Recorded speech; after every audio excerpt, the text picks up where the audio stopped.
بسم اللہ الرحمن السلام علیکم خواتین و حضرات ناول بیار دلبرم از قلم رحیلہ خان قسمت 14 اور 15 پیش خدمت ہیں۔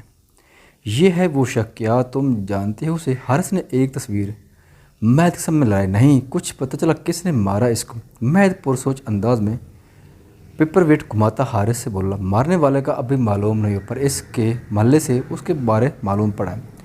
ان کی طب یہ کسی کے ہاں ملازم تھا، پر کس کے یہ نہیں پتہ، لیکن اس سے ملنے اس کا دوست آتا تھا، باقر نام ہے اس کا، بڑی گہری دوستی تھی دونوں کی۔ اس کے گھر کی تلاشی لینے پر شراب کی ٹوٹی بوتلوں اور سگریٹ کے بچے ٹکڑوں کے سوا کچھ نہیں ملا۔ وہ مہد کو اکٹھی ساری انفارمیشن سے آگاہ کرنے لگا، اور فیملی مہد ہنوز نظریں اپنے ہاتھ میں پکڑے کانچ کی گول گیند کو دیکھتا پولیس اسٹیشن میں حارث کے آفس میں اس کے بالکل سامنے شاہانہ انداز سے کرسی پر براجمان گمبھیر آواز میں بولا، جبکہ سامنے پڑے لکڑی کے بڑے سے میز کے اوپر بچھی سب چادر کے اوپر ایک بھاری بڑی سلائیڈ فکس تھی، جس کے اوپر ایک سائیڈ پر چھوٹا سا سبز لالچی پرچم رکھا تھا، جبکہ دوسری جانب ایک ڈائری اور پین باکس رکھا تھا۔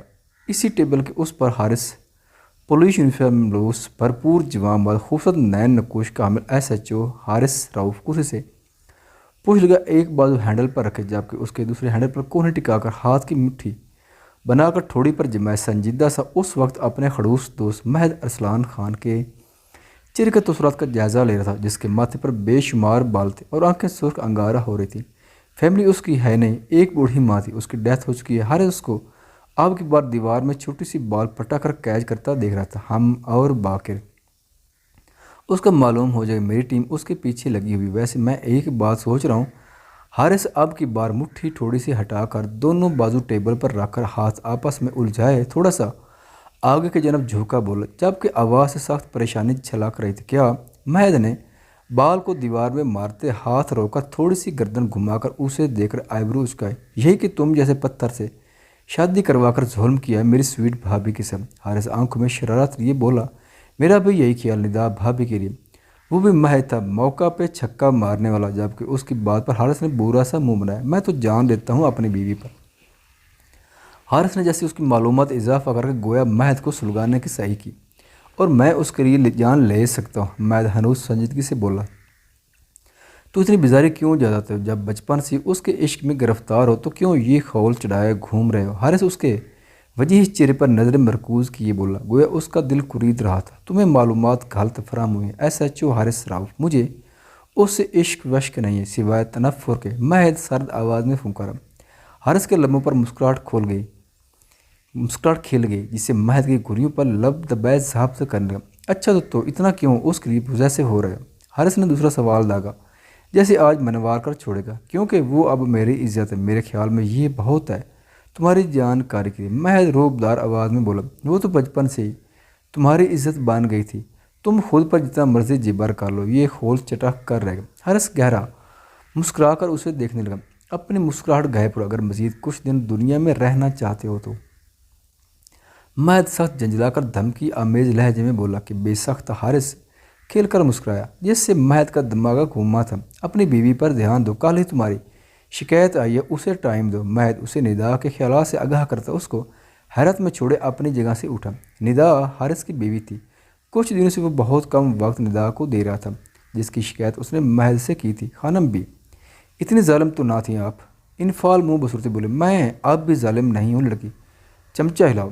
خانم بھی سخت لہجے میں بولی، جبکہ اس دوران دروازے کی اوٹ میں کھڑا بدر انفعال کی ویڈیو بنا رہا تھا، اور ناظرین یہ دیکھیں کیا ظلم کیا جا رہا ہے۔ آپ کو بتاتا چلیں کہ خان حویلی کے جلاد بیٹے کی آتما دلہن کو عین شادی کے دوسرے دن ہی کچن میں ڈال دیا گیا، جو اس وقت کچن میں قید زبردستی کھانا بنا رہی۔ اور میں بتاتا چلوں کہ یہ ہمارے مہد بھائی کو امپریس کرنے کی بڑی جد و جہد کی جائے، جس کا اندازہ آپ چیزوں میں بکھرا کچن، جی ہاں چیزوں میں بکھرا کچن دیکھ کر لگا سکتے ہیں۔ اور یہ ہماری لیڈی بوس جو کہ اس وقت سخت تاثرات سے جائے جویلی کی آتما پر ظلم کرتی نظر آ رہی ہیں، وہی دوسری طرف لیڈی اسسٹنٹ ہاتھ باندھے اس ظلم سے باز رکھنے کے لیے فسفسا رہی ہیں۔ بدر موبائل کا کمرہ آن کی، انفعال خانم بھی، اور آخر میں حویلی کی تینوں بہوؤں شمیلہ بیگم، شائستہ اور ارم بیگم پر ڈالے اپنی زبان کے جوہر دکھا رہا تھا، آپ تو بند کرو اس کو ورنہ یہ بھاپ اڑاتا پتیلا میں آپ پر الٹ دوں گی۔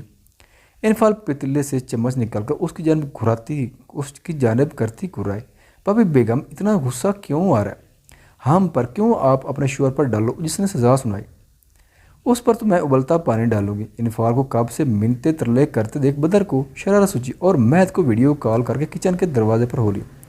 ساتھ ہی ہاتھ کے اشارے سے مہد کو خاموش رہنے کا اشارہ دے کر بریکنگ نیوز سے آگاہ کرنا شروع کر دے۔ وہ جو حارث سے مل کر اپنے آفس سے اپنی کرسی پر براجمان بڑی پرشوق نگاہوں سے یہ منظر دیکھ رہا تھا۔ اے لڑکے خبردار، جو میرے پوتے کے خلاف کوئی سازش کی تو اور تم بدر چلو نکلو ادھر سے۔ خانہ بی خونخوار نظروں سے بدر کو دیکھتی بولی، پر وہ ڈھیٹوں کی طرح اپنے کام میں مشغول رہا، جبکہ باقی سب لاؤنج میں بیٹھے ان کی نوک جھونک سے مستفید ہو رہے تھے۔ مورے انفال نے بیچارگی سے شائستہ بیگم کو دیکھا۔ خانہ بی باس کر دے، میں سکھا دوں گی۔ شائستہ بیگم بیٹی کی حالت دیکھ کر چاروں ناچار بول اٹھی، بہو آپ سکھا دو گے؟ کا نتیجہ آج یہ نکلا کہ میرا نازو پلا، میرا جگہ، میرا پیارا پتر بغیر ناشتے کے گیا ہے، اور آپ بھول گئی کہ واپسی پر وہ اس کے ہاتھ کا کھائے گا، کہہ کر گیا ہے۔ مہد کے نام پر خانہ بی کے منہ سے پھول جھڑنے لگے تھے۔ تو ضروری تھوڑی ہے میں بناؤں؟ انفال ناک چڑھائی، دانت کچھ کچھ بولے، گویا مہد کو دانتوں تلے پیس رہی۔ شاباش بیٹا، تم بیوی تو وہ تم سے ہی فرمائش کرے گا نا؟ خانہ بی شیریں مزاج میں بول کر آخر میں سخت، سب آپ کی غلطی ہے، کیونکہ میری شادی مجھ سے نہیں بنانا ہوتا، آپ کے پوتوں کے لیے خانہ مانا۔ انفال جس کو صبح ہی خانہ بی کچن میں دھرے کھڑی تھی کہ اب بس، اچھا چلو بس کرو، شام کو پھر کلاس ہوگی۔ خانہ بی کو بھی ترس آیا تھا اس کومل چہرے پر جو روح کی ہیٹ سے سرخ پڑ چکا تھا، اور انفال کو تو گویا آزادی کا پروانہ مل گیا تھا۔ اتنی خوشی جان چھوٹ جاننے پر تھی کہ وہ دوڑ کر کچن کی حدود کو پار کر گئی، اسی خوف سے کہیں خانہ بی پھر سے نہ روک لے۔ مہد کے جاتے ہی خانہ بی نے تو انفال کو کچن میں یوں کھڑا کیا گویا سب کچھ آج ہی سکھا ڈال لیں گے، کہ اس کی لاکھ منت سمجھت کا خانہ بی پر ذرا اثر نہیں ہوا تھا، اور پاس کھڑے ہو کر اس سے مہد کی پسند کی ایک دو ڈش بنوا ڈالی تھی۔ اس دوران اس کی مورے بڑی مما، چھوٹی مما، غرض حویلی کے کسی بھی شخص کو مداخلت کی اجازت نہ ملی۔ کیا ہوا انفال، اس طرح کیوں بھاگ رہی ہے؟ زرین مسکراہٹ دبائے بولی۔ اس کے پیچھے بدر بھی ہنوز میرا کیمرہ کھولے لائیو کوریج کر رہا تھا، جس سے سب انجان تھے۔ اس شخص کی وجہ سے مجھ پر کیا کیا ظلم ڈھایا جا رہا ہے، کسی کو ترس نہیں آتا ہے۔ اسے کچن میں جا کر کھانا بنانا موت کے مترادف لگتا تھا۔ بے سخت سب کے لبوں پر مسکراہٹ رہیں گے۔ دوسری جانب مہد کے دل نے بیٹ مس کی، یہ لڑکی اپنے لیے مشکل بڑھا رہی، وہ فقط زیر لب بول کر رہ گیا، یہ مہد بھائی کی دھمکی کا اثر ہے۔ بڑا آیا آپ کا مہد بھائی، چنگیز کی اولاد، میں نہیں ڈرتی اس سے۔ انفال ہاتھ نچا کر کہتی، اپنا فون اٹھا کر بیٹھ گئے، پر ارسلان خان کے گلا کھنکھرنے پر وہ خائف ہوتی ہلکا سا ہنس دی۔ وہ مجھے ایسا ہی لگتا ہے بڑے پاپا۔ انفال نے چونکہ ان کا دل صاف کرنے کے لیے اپنا مدعا بیان کر ڈالا، تبھی اس کے فون کی اسکرین پر جلاد کے نام سے میسج جگمگانے لگا۔ انفال نے آنکھیں پھاڑے اس کے نام کو دیکھا اور پھر میسج اوپن کیا۔ اچھی کوشش ہے اور نہایت ضروری ہے کہ میرا ہر کام تم کرو، ابھی تو خانہ بنوار، میں چاہتا ہوں میرے کپڑے بھی تم واش کرو، پریس بھی کرو، اور میری چھوٹی سے چھوٹی چیز کا خیال تم رکھو۔ جہاں تک رہی بات ڈرنے کی، تو بہت اچھی بات ہے، نہیں لگتا ڈر، آگے کے مراحل میں کوئی دقت نہیں ہوگی۔ وہ دور بیٹھے بھی انفال کا سانس خوش کر گیا تھا کہ انفال جیسے جیسے اس کا میسج پڑھ رہے تھے غصے سے اس کا چہرہ سرخ ہو رہا تھا، وہیں اس کی آخری زومانی بات پڑھ کر ایک دم سٹپ ٹائی اور خونخوار نظروں سے بدر کو دکھا۔ بدر بھائی، میں آپ کو نہیں چھوڑوں گی آج۔ انفال کشن اٹھا کر چیختی اسے مارنے کو لگ گئی۔ وہ دانت نکو سے اپنے کمرے کی جانب بھاگ گیا۔ کیا کہا مہد بھائی نے؟ یقیناً تعریف کی ہوگی۔ روشن نے اس کے سرخ چہرے کو دیکھتی مسکراہٹ دبائے بولی، ایک نیا حکم کپڑے دھونے اور پریس کرنے کا دیا ہے، اور ساتھ نہ ڈرنے کی دھمکی بھی دی ہے۔ انفال کڑوا منہ بنا کر بولے کہ سب کی ہنسی چھوٹ گئی، میں پڑھنے جا رہی، مجھے کوئی ڈسٹرب نہ کرے۔ انفال خانہ بی کو دیکھتی بولی اور سیڑھیوں کی جانب قدم بڑھائے، جبکہ باقی سب آپس میں باتیں کرنے لگے۔ وہیں لڑکیوں نے سر جوڑ لیے، اس میں بھی مہد بھائی کی روح سرایت کر رہی ہے۔ روشن نے ان دونوں کو دیکھتے کہا، ہولے بولے وہ بھی مکمل سرایت کر جائیں گے۔ فلک نے کہا، بھئی میں تو ان کی لو سٹوری دیکھنے کے ایکسائٹیڈ ہوں۔ جب مہد بھائی انفال کے لیے شدت پسند ہو گئے، اور سوچو جب ان جیسا خڑوس شخص رومانس کرے گا تو کیسے لگے گا۔ یہاں آؤ اور مجھے پیار کرو ورنہ میرا غضب دیکھو گی۔ زرین نے مہد کی طرح سخت لہجے میں بولنے کی ایکٹنگ کی تھی کہ تینوں کا فلک شگاف کہہ کا گنجا۔ باقی سب جو اہم معاملے پر گفتگو کر رہے تھے، جن میں بچوں کی شادیاں پیش تھی اور شمس کا حکم بھی، کہ سب نے حیرت سے ان کو دیکھا تو وہ ہنسی ضبط کرنے کے چکر میں لال ہو رہی تھی۔ یہ بھیانک آوازیں کہاں سے آ رہی ہیں؟ تبھی بدر تن فن کرتا نیچے ہے کہ وہ سب اس کو چھوڑ کر انجوائے کر رہے تھے، جبکہ سمت اور افنان اپنے دوست کے گھر گئے ہوئے تھے۔ ابدر کو اسلان خان نے روک لیا تھا تو اب وہ دن دناتا پھرتا سب کو تانگ کر رہا تھا۔ لو جی آ گئے آپ کے ہونے والے وہ، یہ تمہارے تو کان نہیں تھے خراب، اب کیسے سنائی دے رہا؟ زرین نے گورا، اچھا ہوا یاد دلا دی، چلو آؤ ادھر لان میں چلتے ہیں اکیلے میں۔ اس نے زرین کی کلائی پکڑی تو وہ یکدم ہڑبڑائی اور اس کے ہاتھ پر دھپ رسید کر دی، ہاتھ چھڑا کر اپنے کمرے میں چلی گئی۔ تم سے تو علیحدہ نمٹنا ہی پڑے گا اب کو۔ بدر بڑبڑا کر رہ گیا، دانت مات نکلا، تم دونوں بھائی کی سائڈ نہیں لے سکتے۔ بدر نے اپنی بہنوں کو گورا اور ارسلان خان کی جانب بڑھ گئے۔ ربانہ حالت دیکھو آپ نے کیا بنا لیا ہے۔ سعدیہ اس کی اجڑی حالت دیکھ برہمی سے بولے، تو اور کیا کروں مورے، نہیں ہو رہا مجھ سے برداشت۔ ربانہ یکدم پھٹ پڑے، تو مجھے بتاؤ کیا کروں میں؟ تمہیں کس نے کہا تھا پسند کرو اسے، جب کہ جانتے تھے کہ وہ چڑیل اس کے نکاح میں ہے؟ ہاں مجھے لگا تھا وہ اسے چھوڑ دے گا، پر اب مجھے مہد چاہیے ہر حال میں۔ اپنا پاگل پن سیٹ کرو، ایسا اب ممکن نہیں۔ دونوں بہن بھائیوں نے دماغ خراب کر دیا، اٹھو فوراً اور حالت درست کرو اپنی۔ سعدیہ بیگم اس کو خری خری سناتی، یہ جا وہ جا، مہد کیوں کیا تم نے ایسا؟ میں مر جاؤں گی، میں تم سے بہت محبت کرتی ہوں مہد، تم حاصل کرنے کے لیے میں ہر حد سے گزر جاؤں گی۔ وہ فون میں اس کی تصویر دیکھ کر جنونی انداز میں بولے، جب یہ کچھ سوچ کر جھٹ سے اٹھی اور فون بیڈ پر پھینک کر وارڈ روب سے ڈریس لے کر واش روم بند ہو گئے۔ سنسان خالی کم چڑائی والی سڑک پر آندھی طوفان کی طرح شمس کی گاڑی آگے پیچھے مسلح گارڈز کی گاڑیوں کے درمیان جہاز کی سپیڈ سے آگے بڑھتی جا رہی تھی۔ گاڑیوں کی رفتار اتنی تیز تھی کہ کچھ ہی دیر میں اپنا ہدف نظر آتے شمس کے گارڈ کی گاڑیاں سڑک کے دائیں بائیں ہوتی شمس کو اشارہ دیا تھا کہ وہ سپاٹ انداز میں سرعت سے اپنی گاڑی گزار کر روڈ کے بیچوں بیچ گھمائی کہ پہیوں کی چرچراہٹ فضا میں گونجی تھی۔ تبھی مخالف سمت سے آتی گاڑیوں کی رفتار سست پڑی تھی اور شمس خان سامنے آتی گاڑیوں کا راستہ روک کے اپنی مرسڈیز عمودی سمت میں کھڑی کر چکا تھا، جبکہ اس کے گارڈز اپنی نشست سے بغیر ہاتھ میں گنز پکڑے الرٹ ہوئے تھے۔ مخالف سمت گاڑی میں بیٹھے زمین خان کا حال کا خشک ہوا تھا، تبھی انہوں نے گاڑیاں روکی تھیں۔ شمس خان گاڑی میں بیٹھا ترچھی نظر سامنے گاڑی میں بیٹھے زمین خان کی گاڑی کو دیکھ رہا تھا، گویا بس ہم کر ڈالے گا۔ تبھی زمین خان گاڑی سے اترا تھا اور شمس کے اشارے پر اس کی جانب بڑھا۔ کچھ فاصلے پر پہنچ کر وہ رکا، جب شمس وہ اس کے سوٹ پہنے شانوں پر شال ڈالے دائیں ہاتھ میں پسٹل تھا، میں گاڑی سے اترا تھا۔ اس کا چہرہ سپاٹ تھا، جبکہ سیاہ آنکھوں میں غضب برپا تھا کہ بے ساختہ زمین خان دو قدم پیچھے ہوا تھا۔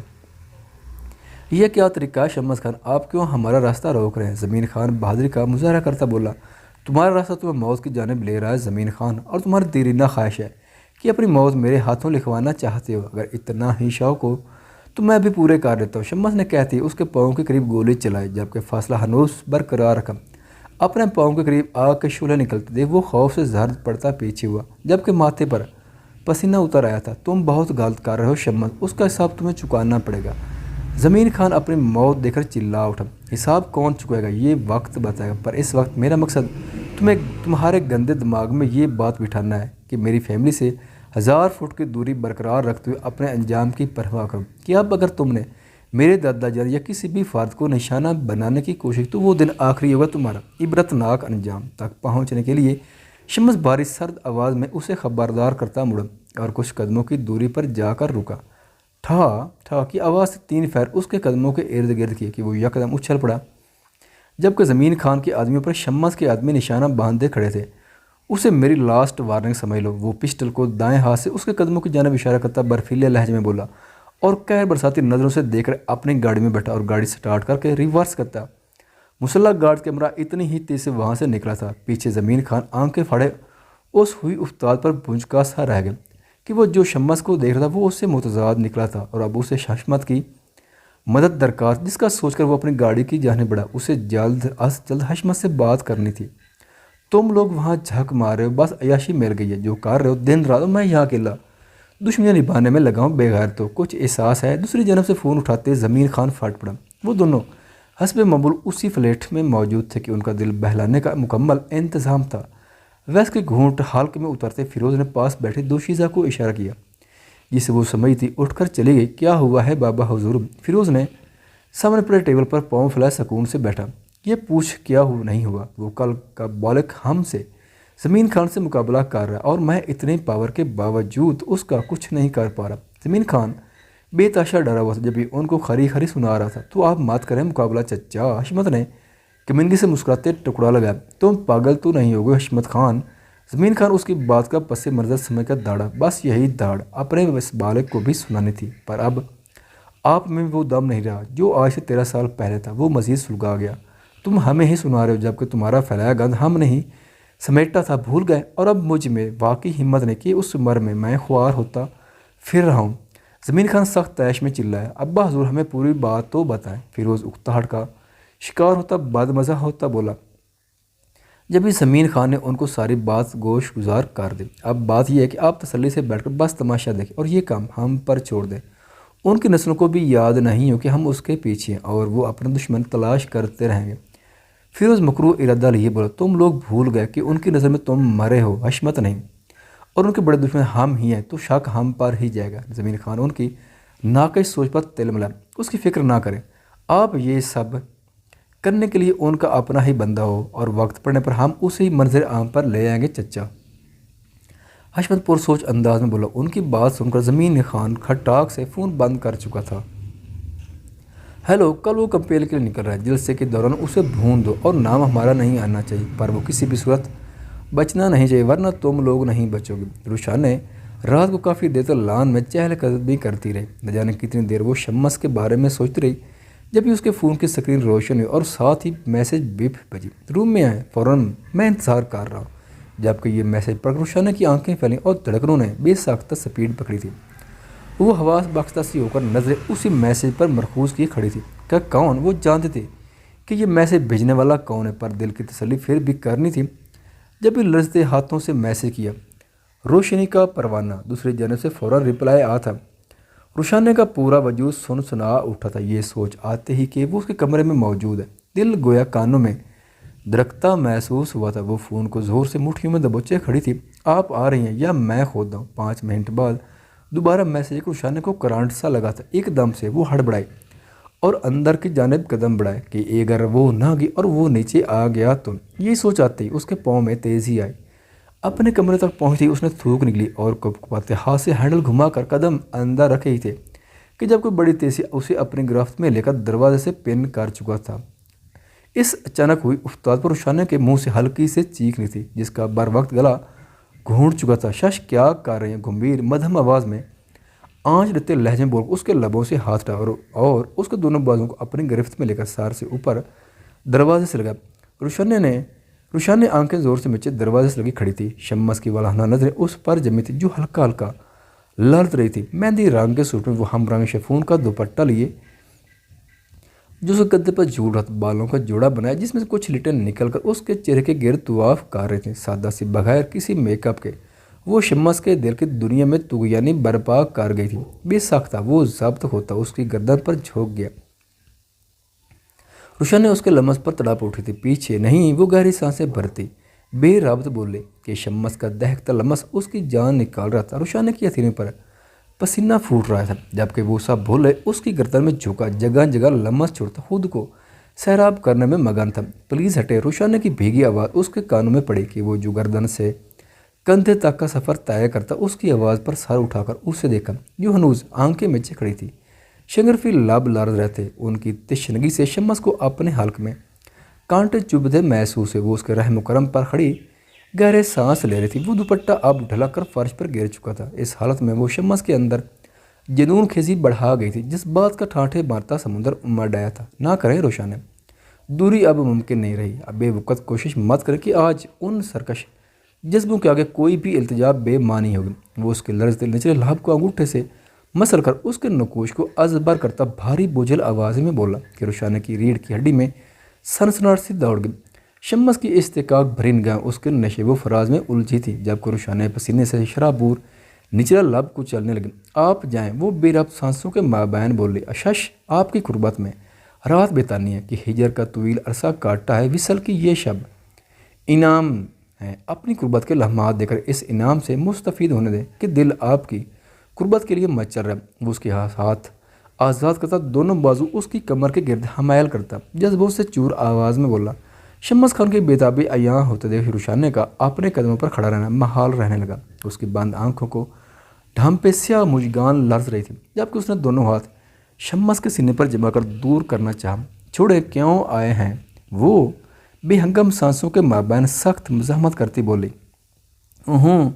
روشن نے پہلے ہی انتظار کروا کر آپ نادانستگی میں میرے جذبات سے چھیڑ چھاڑ کر کے انہیں بھڑکا چکی ہیں۔ مزید دوری مات اپنائیں ورنہ میرا جنونی روپ دیکھنا آپ پر لازم ہوگا۔ وہ اس کے ماتھے سے ماتھا ٹکا شدت ضبط سے بولا، جبکہ اس کی بات پر روشن کا وجود لرز اٹھا اور وہ خود میں سمیٹتی مزاحمت ترک کر گئی۔ دونوں خاموشی سے کھڑے ایک دوسرے کو محسوس کر رہے تھے۔ اس فسون خیز ماحول میں گہری رات، تنہائی ہی، دو دل اور ان میں رقص کرتی دھڑکنوں کا شور، ان دونوں کو دنیا بھلا گیا تھا۔ کتنا سکون تھا دونوں کے دل کے نہا خانوں میں، سرور دوڑ گیا تھا۔ کچھ دیر بعد وہ اس سے دور ہوا، آنکھیں کھلی۔ روشن نے شمس نے اس کی پلکوں کی جھلمل کو چھو کر گھمبیر مدھم آواز میں سرگوشی کی کہ وہ ان آنکھوں میں اپنا عکس دیکھنے کے لیے بے تاب تھا۔ نہ نہیں، آنکھیں کھولیں روشن نے۔ شمس نے اس کی پلکوں کی جھلمل کو چھو کر گھمبیر مدھم آواز میں سرگوشی کی کہ وہ ان آنکھوں میں اپنا عکس دیکھنے کے لیے بے تاب تھا۔ نہ نہیں، روشن نے جذبات ہوتے انکار کیا۔ کیا اتنی ناراض ہے کہ مجھے دیکھیں گی بھی نہیں؟ وہ اپنے کستی بازو اس کے اطراف رکھے قدرے جھکے بوجھل آواز میں سرگوشی کر کے روشن کے دل پر کاری ضرب لگا گیا تھا کہ وہ جو اس سے بچنے کی صحیح جاری رکھتی، آنکھیں میچے کھڑی تھی۔ فوراً سے آنکھیں کھول دی۔ شمس کے لبوں پر تبسم پھیلا، تو مطلب وہ بھی اس کے عشق میں پور ڈوبی ہوئی تھی۔ وہ گہری سیاہ آنکھیں اس کی آنکھوں میں گاڑے اپنا عکس دیکھ رہا تھا، جبکہ روشن نے اس کی نظروں میں چھلکتے تقاضوں کو تاب نہ لاتے ہوئے نظریں جھکا کر یہاں وہاں دیکھتی ہاتھ مروڑنے لگی۔ کوئی مسئلہ؟ شمس لب دبائے اس کو نظریں چراتا دیکھ گھمبیر آواز میں بولا، یہ آپ ہیں مسئلہ؟ روشن نے جھنجھلا کر بولی، جو کب سے اس کے سر پر کھڑا جان نکال رہا تھا۔ ہم تو اس مسئلے کا حل کہ آپ چلے جائیں۔ وہ ایک دم پھٹ پڑی تھی، یہ حل نہیں ہے، اب یہ مسئلہ آپ سے لپٹ چکا ہے، میں بتاؤں اس کا حل؟ وہ گہری نظروں سے اس کے سراپوں کو دیکھتا بولا اور جھک کر اس کے کان میں سرگوشی کی تھی کہ روشن نے کان کی کولہوں تک دھنک رنگوں میں نہا گئے۔ چلے آئیں، آپ کی ناراضگی دور کرتا۔ وہ بامشکل اپنے سرکش جسموں کو لگام ڈالے اس کے وجود سے نظریں چراتا ہاتھ ہمیں آگے بڑھا۔ میں نہیں ہوں ناراض، جب اتنے سالوں تک پرواہ نہیں کہ تو اب ناراضگی کیوں کر فکر ستا رہی آپ کو؟ وہ جھٹکے سے ہاتھ چھوا کر قدرے بلند آواز میں بولے، اسے خود پر تاؤ آ رہا تھا۔ کیوں؟ وہ اس کی جانب کھینچی چلی جا رہی۔ آپ جائیں یہاں سے، کیوں آ جاتے ہیں بار بار؟ کیا چاہ رہے ہیں آپ؟ وہ دبی دبی آواز میں چلے، جبکہ شمس بغور اس کا جائزہ لے رہا تھا۔ میرے خیال میں آپ رخصتی چاہ رہی ہیں۔ وہ دونوں ہاتھ پشت پر باندھے ٹھہرے ہوئے لہجے میں بولا۔ روشن نے حیرت دیکھا، اس کی آنکھ میں حیرت دے کر شمس آگے بڑھا اور نہایت نرمی سے اسے بازوؤں کے حلقے میں لیے بیڈ کی جانب بڑھا۔ آپ کی باتوں اور غصے سے یہی لگتا کہ آپ تن من سے میری پناہوں میں آنے کے لیے بے تاب ہیں۔ شمس نے ہنسی کنٹرول کر کے اسے مزید سلگایا۔ کبھی نہیں، مجھے نہیں کروانی رخصتی، وہ مزاحمت کرتے بولے۔ جب شمس نے اسے نازک آپ کی نک نہایت نرمی سے بیڈ پر بٹھا خود اس کے سامنے انتہائی قریب بیٹھا۔ اب بتائیں کیا وجہ ہے، کیوں پریشان ہے، کیوں نہیں کروانی رخصتی؟ شمس اس کے ہاتھوں کو اپنے مضبوط ہاتھوں میں قید کی دھیرے سے بولا، مجھے آپ کے ساتھ نہیں رہنا، طلاق پہلی اور آخری غلطی تھی، یہ آپ کی پہلی اور آخری غلطی۔ شمس برفیلے لہجے میں اس کی بات کاٹ کر اس کے ہاتھوں پر زور سے دباؤ بڑھاتا بولا کہ روشن نے گھگیا گئی۔ اس کی سرخ آنکھوں میں واضح وارننگ تھی اور چہرے پر چٹانوں سے سختی دار آئی۔ تبھی شمس نے اس کے ہاتھوں کو چھڑا جو یک لخت کپ پاتے سرخ پڑ گئے تھے۔ شمس کا دل اتنی شدت سے دھڑک رہا تھا کہ اس کا دل کیا ہر چیز تیس نیس کر دے، پر وہ مہارت سے کنٹرول کیے اپنے بالوں میں ہاتھ پھر کر اس کے سامنے نیم دراز ہو گئے۔ آنکھوں کی سرخی حد سے زیادہ بڑھ چکی تھی، جبکہ روشن نے آنکھیں پھاڑے اپنے لفظوں پر غور کر رہی تھی۔ غصے اور جلد بازی میں اس نے کیا بول دیا تھا، اس کو اپنا دماغ معاف ہوتا محسوس ہوا، جبکہ جسم سرد پڑنے لگا تھا۔ شمس کا سادہ رویہ اور آنکھوں کی سرخی اسے بتا گئے کہ وہ کتنی بڑی غلطی کر چکی ہے۔ وہ سانس روکے اس کے قریب بیٹھی تھی، آنکھوں سے پانی بہہ جا رہا تھا، وہ جیسے سکتے میں چلی گئی تھی۔ تبھی شمس نے اس کی حالت کے پیش اسے کھینچ کر اپنے اوپر گرایا اور دونوں ہاتھ اس کے نازک ویسٹ پر جما کر خود کے قریب تر کر لیا۔ وہ جو اس آفتاب کے لیے تیار نہ تھی، کٹی پیتانگ کی طرح اس کے سینے پر آ گری۔ جوڑے میں مقید بال کھل کر شمس کے چہرے پر چھائے تھے۔ شمس نے اس کے بالوں کی خوشبو میں گہرا سانس بھرے سینے میں اتارا اور پھر نہایت نرمی سے بال چہرے سے ہٹائے تھے۔ روشن نے جس نے سانس کھینچی ہوئی تھی گھبرا کر رکی سانس بحال کی تو اس کی نرم گرم سانسیں شمس کے چہرے پر پڑی تھی کہ بے ساختہ شمس نے اس کی سانسوں میں گہرا سانس بھر کر گویا خود میں بسایا تھا۔ دونوں کی دھڑکنیں حد سے تیز تھیں۔ تبھی شمس نے اس کے رخسار پر کھڑے آنسو اپنے لبوں سے چنے۔ جب بھی اس کے سینے پر روشانہ نے قمیض کو مٹھی میں دبو کر اس لمس کو رگو پے میں سرایت کرتا محسوس کیا تھا۔ شمس نے ایک ہاتھ سے اس کے بال سمیٹے اور دوسرے سے یوں ہی اس کی کمر پر دباؤ بڑھاتے ہوئے روشن نے رخصتی ناگزیر ہو، کیونکہ اب آپ سے دور میں رہ نہیں سکتا اور میں ادھوری ملاقاتوں کا متحمل نہیں۔ آپ میری ہیں، میری بیوی ہیں۔ میں ہر وقت، ہر پل، ہر لمحہ آپ کو محسوس کرنا چاہتا ہوں، آپ کے دل میں دھڑکن بن کر دھڑکنا چاہتا ہوں، آپ کی سانسوں کو اپنا دم بھرتے دیکھنا چاہتا ہوں، آپ کے قریب کی تمنا چاہتا ہوں، اس میں زندگی کے رنگ جینا چاہتا ہوں، آپ کو اپنا اور میں آپ کا بننا چاہتا ہوں۔ اور آپ ہیں کہ ان خوبصورت لبوں سے فضول لفظ ادا کر کے میرے اور اپنے قہر کا سامان سمیٹنے لگی تھی۔ وہ خوبصورت مدھم اور باور کرواتے لہجے میں اس کے نچلے لب کو سہلاتے بولا تھا۔ اس نے شمس کی آنکھوں میں دیکھا، یہاں خمار کا جہاں آباد تھا۔ روشانہ کے پورے وجود میں برق رفتار دوڑ گئی۔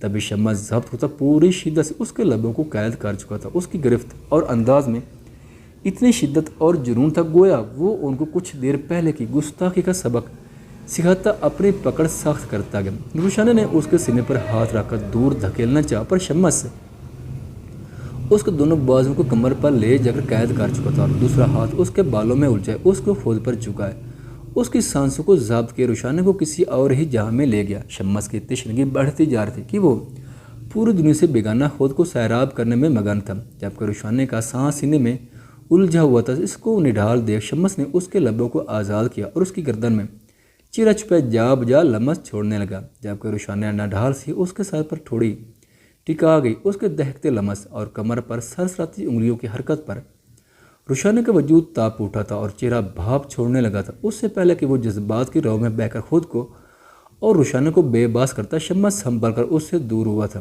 آئندہ کبھی یہ لفظ مت بولیے گا روشانہ، چاہے جتنی بھی ناراض کیوں نہ ہو۔ وہ اس کو گہری دلچسپ نظروں سے دیکھتا جو سانسیں ہموار کرتی اس کے سینے پر سر رکھے ہوئے تھی۔ سمجھ آئی میری بات؟ وہ اس کے بال سمیٹ کر دھیمی آنچ دیتے لہجے میں بولا۔ روشانہ نے بغیر کچھ بولے ہاں میں سر ہلایا۔ اس کی حرکت پر شمس گہرا مسکرایا اور کروٹ بدل کر اس پر گہری گھٹا کی طرح چھا گیا۔ سمجھ آئی میری بات؟ شمس نے ایبرو اچکا کر مصنوعی سنجیدگی سے پوچھا کہ روشانہ نے ہراساں ہو کر پھر سے ہاں میں گردن ہلائی۔ شمس کے انابی لبوں پر دل لوٹنے والے دلکش مسکراہٹ چھا گئی۔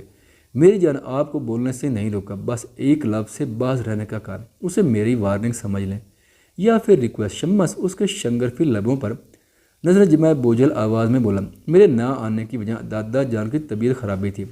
مجھے نہیں پتا تھا کہ میری وائف میرے نہ آنے پر اس قدر بدظن ہو جائے گی۔ وہ اس کے رخسار کو سہلاتا ہر گوشی میں بول رہا تھا، میں نے نہیں کیا انتظار۔ وہ دانستگی میں وہ شمس کے سامنے بھانڈا پھوڑ گئی جو بڑے دل فریب شیریں لہجے میں اس سے اگلوا چکا تھا۔ میں نے کب کہا کہ آپ نے میرا انتظار کیا؟ پر میں وثوق سے کہہ سکتا ہوں کل آپ نے بلیک ڈریس پہنا تھا۔ شمس نے اس نے پتہ پھینکا، گویا مطلب کی بات جاننا چاہی تھی۔ میں نے بلیک نہیں بلکہ پنک ڈریس پہنا تھا۔ اچھا جب میں تو آپ بلیک ڈریس پہنے ریڈ لپسٹک لگائے سو رہی تھی، آپ نہیں آئے، میں ساری رات جاگتی رہی تھی۔ جلد بازی میں روشانی اسے بتا گئی، پر جلد ہی احساس ہوا تو نگاہیں جھکا لی۔ شمس کی نظریں اس کے چہرے پر ٹکی تھی جب بھی اس نے جھک کر روشانی کے نچلے لب پر ہولے سے کاٹا۔ سوری میری جان، آپ کو انتظار کے کڑے مراحل سے گزارنے کے لیے۔ ندامت میں ڈوبی آواز ہے، ناراضگی دور سمجھو۔ شمس نے اس کے بالوں میں انگلیاں چلاتے نہایت نرمی سے پوچھا۔ نہیں، روشانی نے منہ بسور کے جلدی سے کہا۔ شمس نے آنکھوں میں چمک لی، اس کو جن نظروں سے دیکھا روشانی پال میں مطلب سمجھ کر اس سرخ کنداری پاڑ گئی۔ یا جی، اس نے جھجکتے ہوئے کہا اور دونوں ہاتھ لبوں پر جما لیے۔ اس کی حرکت پر شمس نے داد دینے والی نظروں سے دیکھا اور اس کے اوپر سے اٹھ کھڑا ہوا۔ خود کو میری محبت کی بارش میں بھیگنے کے لیے تیار کریں، بہت جلد آپ صرف میری بن کر آنے والی ہیں۔ کسی سوال کو سلجھانے میں دماغ کو مت تھکائیں، آپ میرے لیے کیا ہیں یہ بچپن سے ہی آپ بہتر جانتی ہیں۔ رہی بات دور رہنے کی تو اس میں آپ کا بھلا تھا، ورنہ اس وقت آپ میرے 8-10 بچوں کی اماں ضرور ہوتی۔ شمس بمشکل مسکراہٹ دبائے بھرپور سنجیدگی سے بولا، جبکہ روشانہ کی آنکھیں پھیلی تھیں کہ وہ جھٹکے سے اٹھ بیٹھی۔ اب جب کہ آپ بھی رخ کی متمنی اور میں بھی آپ کو اپنے بیڈ روم میں دیکھنا چاہتا ہوں تو یہ کام از حد ضروری ہو گیا۔ دونوں ہاتھ سے بال سیٹ کرتے وہ بھاری آواز میں بولا، نہیں تو؟ روشانہ نے بے ساختہ نام میں ساری لایا کہ شمس نچلے لب کا کنارہ دانتوں میں قید کیے اس کے پاس آیا۔ میں چاہتا آپ روز ناراض ہو اور میں روز آپ کو اسی طرح مناؤں۔ آپ جب ناراض ہوں یا کسی بات کی فکر سے تو مجھے یاد کر لیجیے، بندہ آپ کی خدمت میں حاضر ہوگا۔ شمع جھک کر اس کی آنکھوں میں دیکھ کر بولا اور اپنا لب اس کی پیشانی پر رکھے کہ روشانی نے آنکھیں موند لیں۔ وہ کتنی آنکھیں دیر اس کے لمس میں کھوئی تھی۔ جب آنکھیں کھلی تو وہ کہیں نہ تھا، پر اس کا لمس اپنی گردن، چہرے اور لبوں پر محسوس ہو رہا تھا۔ خواتین و حضرات، ویڈیو دیکھنے کا شکریہ۔ اگر ویڈیو پسند آئے تو چینل کو سبسکرائب کریں اور ساتھ ہی بیل کے آئیکن کو لازمی پریس کریں تاکہ آپ کو آنے والی ویڈیوز کے اپڈیٹ سب سے پہلے مل سکیں۔ خدا حافظ۔